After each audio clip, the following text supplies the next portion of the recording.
Hello, everyone, and welcome back into the TnT podcast. I'm your host, Ted. And I'm Tim. And today we're going to be going over the vice presidential debate. Yes, sir. Now, normally the VP debate is kind of seen as like a on the sidelines kind of thing. It's not usually as big as a regular presidential debate. But obviously it's 2020, everything's different. I mean, the role of vice president is definitely seen as more important now. Because no matter who gets elected, they're going to be the oldest president. Yeah. It's the oldest sitting president. So, God forbid something was to happen, obviously, then the VP would become president. So, especially with Trump having coronavirus, which we didn't really talk about,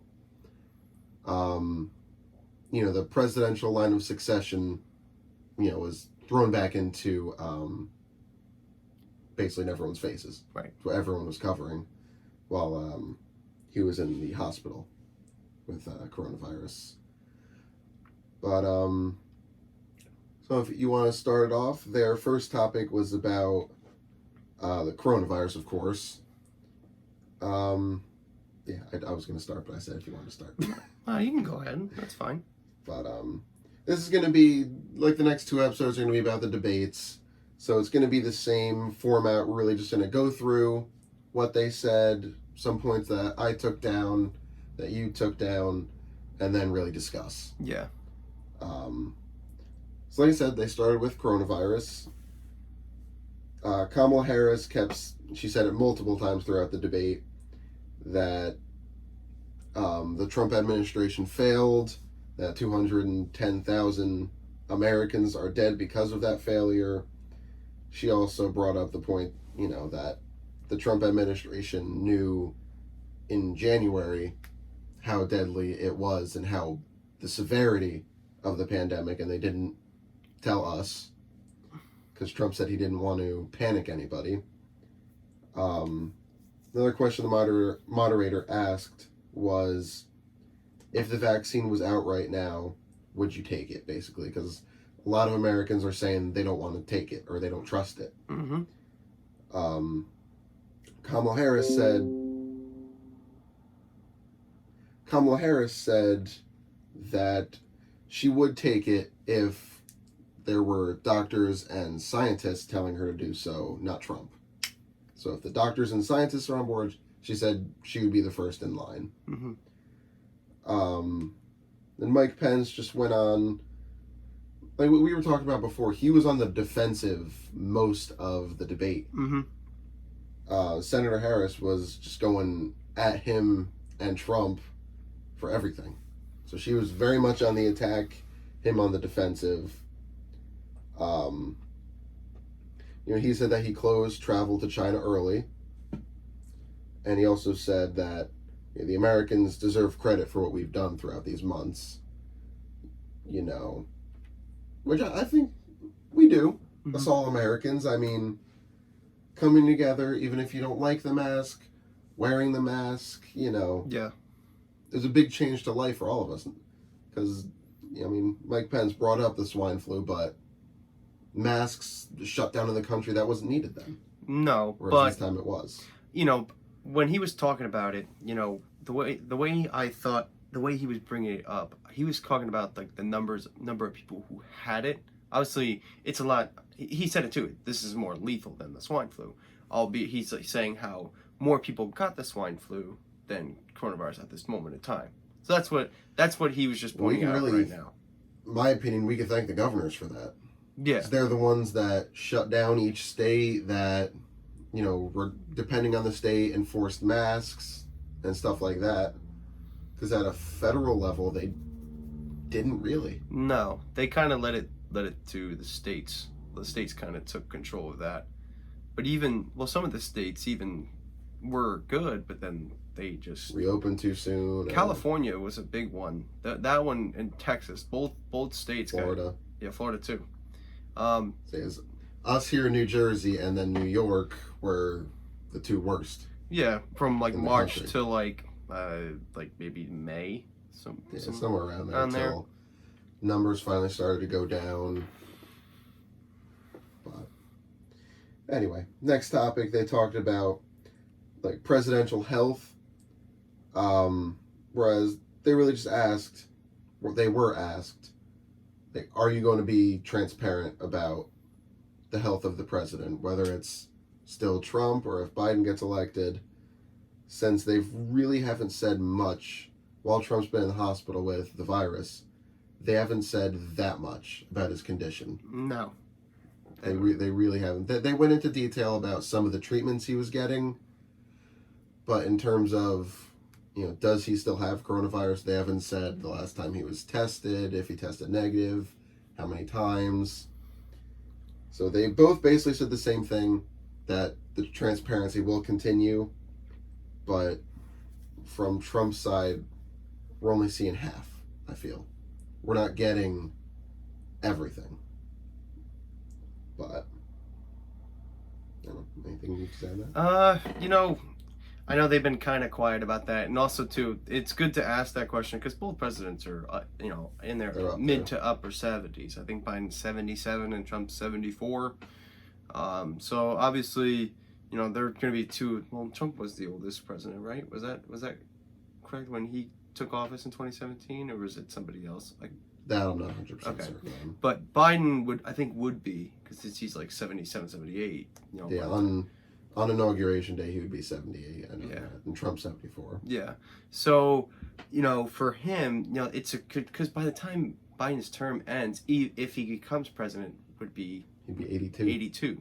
So. And if he ran again, he would, and say he won, he'd be 86. So, I don't know. That's why probably the question came up, because you have a younger person in Kamala, and also in Pence, where the possibility is there. With them being Trump mid-70s, Biden in his late 70s. I mean, obviously, God forbid anything happens to either of them. Yeah.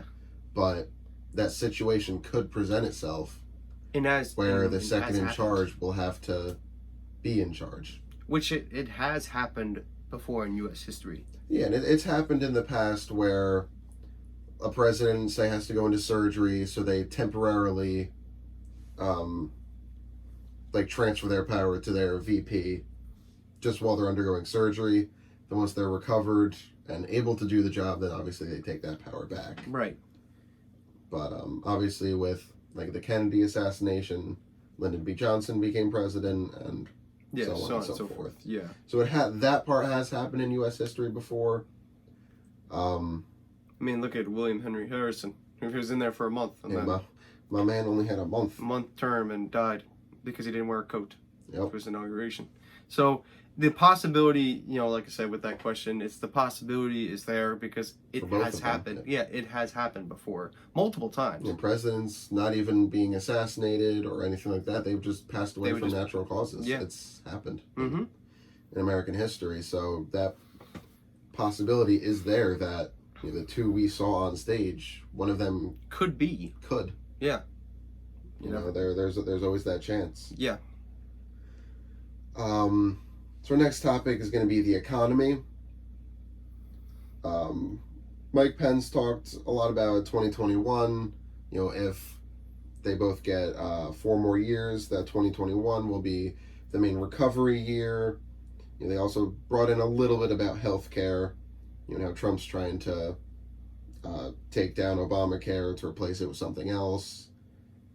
Then Kamala Harris said that her and Joe Biden, they would repeal the wealthy tax cut, which Pence attacked her for a lot. Because that tax cut was primarily for wealthy people and corporations. It wasn't for the average people like you and me. Are you talking about Kamala's or Pence's? You're talking about Kamala, right? What? You're talking about which side you're talking about? I just lost track. You weren't paying attention. Kamala Harris, I was saying her point about Trump's wealthy tax cut. Oh, okay. Sorry, I just didn't know which side you were talking about. My bad. Hey, made me lose my train of thought. But, dude, you made me lose my train of thought. I'm sorry. She and Biden, they would repeal that wealthy tax cut. You really broke my brain there. I'm sorry. They would like to invest in the people, and they will not raise taxes for anybody who makes under $400,000 a year, which I think is good. I don't make that much. Yeah. Next topic is climate change. You can go Yeah, ahead. so that one I saw was like with the Green Deal. I know they were proposing it, and then there was a whole thing on frackling, something like that. Frackling? Some Fracking. fracking. Sorry, What is frackling? I don't know, but I confused the word. Are you a frackle? Sure, but yes, but with that there was like a whole little thing going on where something along the lines where they posed it or didn't oppose it, like for Kamala and Joe saying one thing but it was the other and all that. Yeah, And, she made it clear they will not ban fracking. yeah. That they're going to properly deal with climate change, that they will rejoin the Paris Accord, and create jobs, which of course is obviously a necessity, especially in this time. I did have one more point there. We'll go to, Pence started saying that the land, air, and the water are the cleanest it's ever been. That they've reduced CO2 emissions, that they will follow science. That part I don't know. That is a Because little... Trump's been on record as saying he really doesn't believe in climate change. Yeah, so that right there was a little bit of a mix-up to me too, because like I said, he's like you said, he doesn't really believe in climate change. So I don't know. I mean, it depends on where they fall into that. Obviously, Kamala and Joe, they believe in that. So, and even for him to say trusting in the science, honestly, throughout the pandemic, really hasn't really done that. They haven't. No. So they never believed any of the doctors that said anything. Yeah. So that right there was a little questionable on Pence's end, just saying like, "Oh yeah, we trust the sciences," and it's like, do you? Do you? Because it wasn't like that when you did that in March or April. When they knew about the virus and didn't say anything, knew how severe it was. But excuse me. That really broke my head again. Okay. Then they started going on with the trade war with China. Yes. Which will also bring us into the next topic of just China and global relations in general. I just like when Pence was like, Joe Biden's China's cheerleader. That was a funny little term that he was saying to Kamala. Thought you were going to go more with that. Okay. No. Next. They brought up the trade war, which she says we lost, and that it lost us thousands, I believe she said manufacturing jobs. I think it was like 300,000 or something like that. I believe so. Yeah. I believe so. Then obviously dealing with China with coronavirus, she says the administration failed. She was saying it was like the greatest failure in like failure American of history. any president. I'm like, well, that's just she means by coronavirus in general. Oh, all right. The handling. Right. Okay. But then there's obviously Trump has gone against our allies, gone against NATO, withdrew us from not only the Paris Accord, the Iranian nuclear deal, undermining a lot of what Obama did. Yeah, I mean, he's done trying to erase that part, I guess you could say. Which is why he's still trying to get rid of Obamacare, or the Affordable Care Act. So there's, I don't know, there's tensions between the two, and I guess it's just trying to get rid of whatever he created. Yeah, because they definitely don't like each other. Yeah, no. Then Pence went on to say, because of them, NATO is contributing more, like the other countries in NATO are contributing more, that it's not entirely on the U.S. to fund it, that they took out the ISIS leader and the Iranian guy, al-Baghdadi, whatever. Soleimani, that's what it was. Soleimani, yeah, he was the general. Then they went on to the Supreme Court. Talked a lot about Obamacare. Then they went into Roe v. Wade, that if that was overturned, it would then become up to the states in terms of the issue of abortion. Whereas obviously Kamala said, obviously it should be a woman's choice. And, Pence said he is pro-life. Mm-hmm. And obviously they talked a lot about the nominee, I almost said Justice Barrett, she's not confirmed yet, Judge Barrett, that, Kamala Harris, as you did bring up a good point, from when Abraham Lincoln was, up for re-election, there was a seat open on the Supreme Court, and he just went and said, it should be up to the next president to decide, and he didn't place a nomination. So I think that is a good point, that obviously it is the president's, and we talked a lot about this last week, but it is a president's job to name another person to the, it's the highest court of our land. Mm-hmm. But when you're a month away from the election, like if Trump wins, then, well, there you go. Yeah, I mean, it depends. Like, it's, obviously during those times, like, it's a great example to use. But on the contrary, obviously, it was, 1860s. Obviously, time was different time. Now you're talking about now, which is 160 years later. And, obviously, things are going to change in between those times. So, obviously, you're going way back into that time that it's just different. Now, obviously, being 2020 with everything going on, that's where there's a little disconnect, and it's like he wants to put her in now, so then this way, it's like even if I don't know if he's thinking like, oh, if he'll win, like he's gonna think he's gonna win or lose. Either way, if she's good, which seems to be she is, then why not put her in there? What difference is it gonna make? Well, I just think it comes down to principle that, like we mentioned last week, in 2016, Republicans would not let Obama's choice through. You did mention that last week. And that was 6 months before an election. Yeah. We're, 25 days or something like that from November 3rd?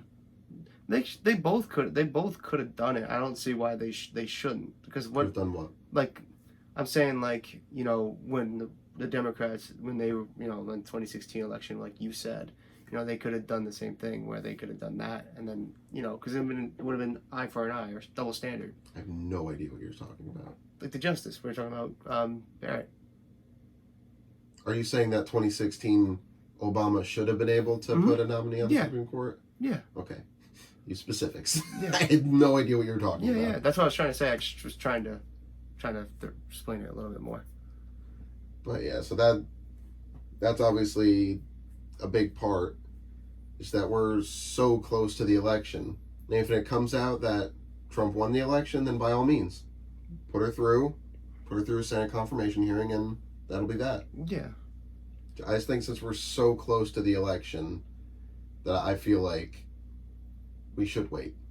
Just like Republicans in 2016 struck down anyone Obama named, and that was 6 months before an election. Yeah. And now we're less than a month away from it. Yeah, I mean, I would say if this was like 2 or 3 months before, and then she wanted to get appointed, I mean, yeah, by all means. And if they'd done that in 2016 too, by all means. It's still a good amount of time away from the election. Not weeks away. Exactly. It's months away. Exactly. Then one of their final topics, just like they talked about last debate, was the issue of race inequality. And they brought up the question of Breonna Taylor. Mm-hmm. Kamala Harris said there was, this isn't justice for Breonna Taylor for what happened. She said that her and Joe would ban, chokehold is one that I wrote down, but I know she mentioned another. I think the knee to the neck or something like that. I think that was the other one as well. They talked a little bit about that, and then election. Neither of them really answered the question, because it was, for Mike Pence, if, Trump loses the election, is he going to accept the result and concede? And the whole idea of a peaceful transfer of power. He really didn't answer it. Yeah, I mean, neither did she. Yeah, I mean, obviously she won't really know because obviously she's not with him. So for Pence, I mean, yeah, she asked the question. The moderator asked the question to both of them. That's really an answer for Pence. Trump and Pence. Yeah, because obviously they are the sitting president and vice president. So it's if they lose the election, will they concede and will they say, okay, we lost, then come January, you are the new president? Yeah, I mean, that's more like a particular question for Pence, and I would say for him, it'd be tough for answer because it's answering for him. I feel like that's more of a direct question for the Don, and not really for him because, like, obviously, he's, obviously Trump's going to tell you straight up what he's going to do. But yeah, I don't know. It's going to be interesting to see what will happen in regards to that. But I also wanted to bring up one more thing with the race thing. I know you brought up Kamala's thing. Pence said that he trusts the justice system to do its job. Like, I kind of thing is though is like, I don't want to be controversial or anything, but like I rather get the full truth out before like to say anything about it because I know they're still working on the investigation and stuff. So I'd rather like have them get the full truth out of what the situation was, for any misjudgments are placed. Yeah. Yeah, no. Yeah. So that was really the main topics they covered. So now we'll just discuss. If you want to start that off. Well, I mean, the debate as a whole was really nice, and one of the things we pointed this out the other day. The level of respect there, I felt, was pretty mutual. There was a lot more mutual respect between them than Trump and Biden. There was a couple times where they interrupted each other, or they both did it, where they would just keep talking over their time limit. But I kind of expected that. Yeah, that part's really part of the debate. But and Pence even said that he respects Joe Biden's 47 years of public service and that he respects her years of public service.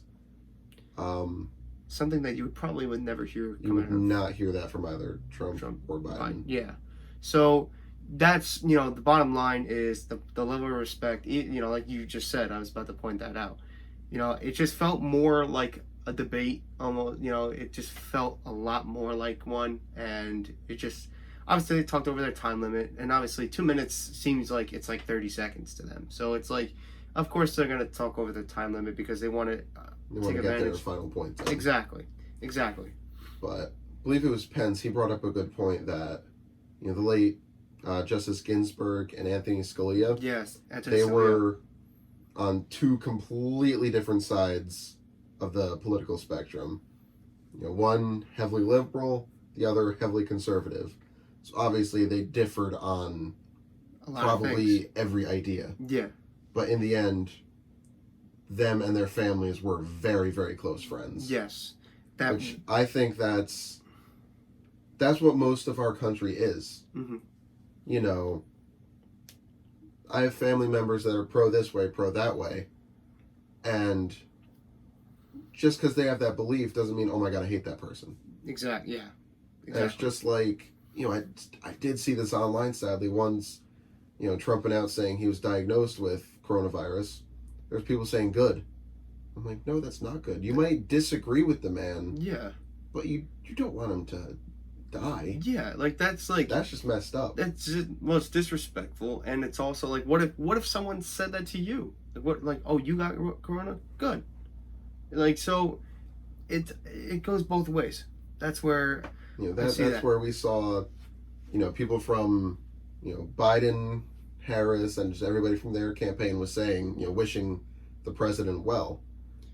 Yeah, and it's like, which in a way that kind of warmed my heart a little bit. Yeah. Because that's what America's all about. Yeah, we have differing opinions, but in the end, we're all Americans and we're all together. Yeah. So, that's where the whole unity is where we're together through all of this. I mean, everyone's going through somewhat of a similar situation like you and I. So, you know, it's tough because seeing that and then, you know, hearing he's going to the hospital, it's just like, oh man, this is interesting. I don't know what's going to happen, but hopefully he'll be okay. Yeah. And turns out he seems to be okay. Like hearing little things here and there, but like we mentioned, they haven't been completely transparent about how he's doing, but now that he's out of the hospital, I mean, they're not going to let him out of the hospital if he's not 100%, okay. Yeah. I wouldn't even say 100%, just like okay to be out of the hospital even. Mm-hmm. Yeah.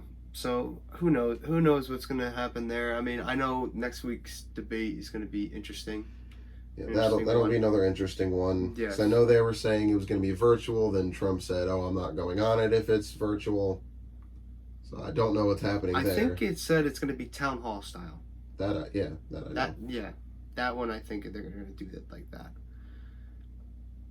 But any other thoughts about this debate? Was Mike Pence's wife came out, walked on stage, ripped off her mask, and that's one of the only rules for the audience is you must have a mask on.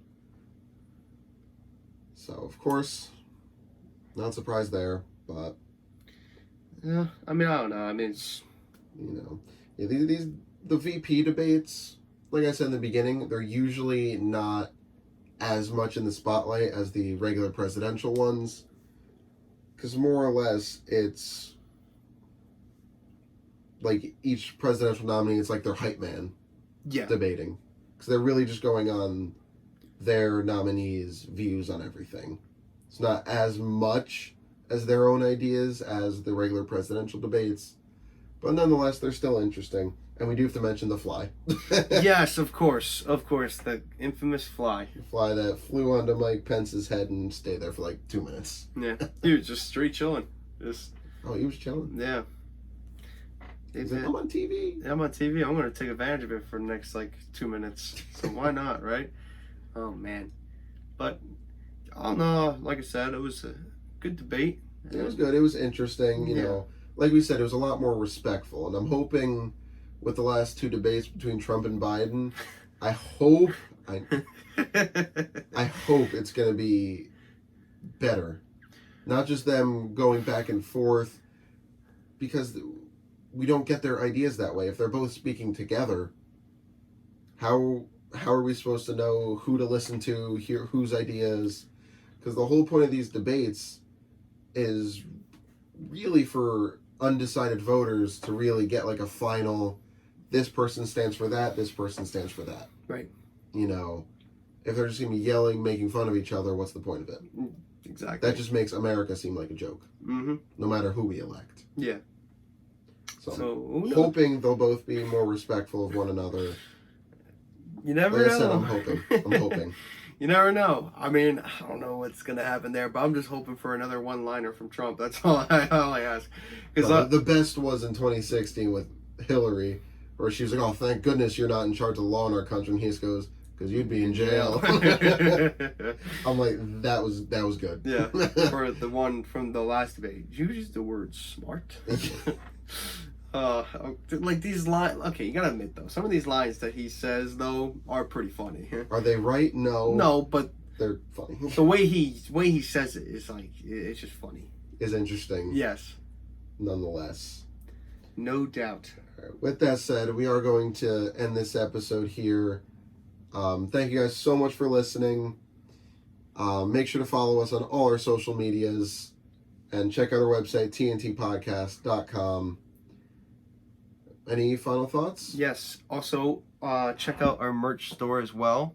Yep, you can find that on our website. Just hit the shop tab. We'll be having new designs coming soon, as well as stickers, posters. You name it. You name it. All right. Thank you guys so much for listening. Yes. We will catch you next week with the second presidential debate. Yes, sir. Peace, guys. Peace, guys.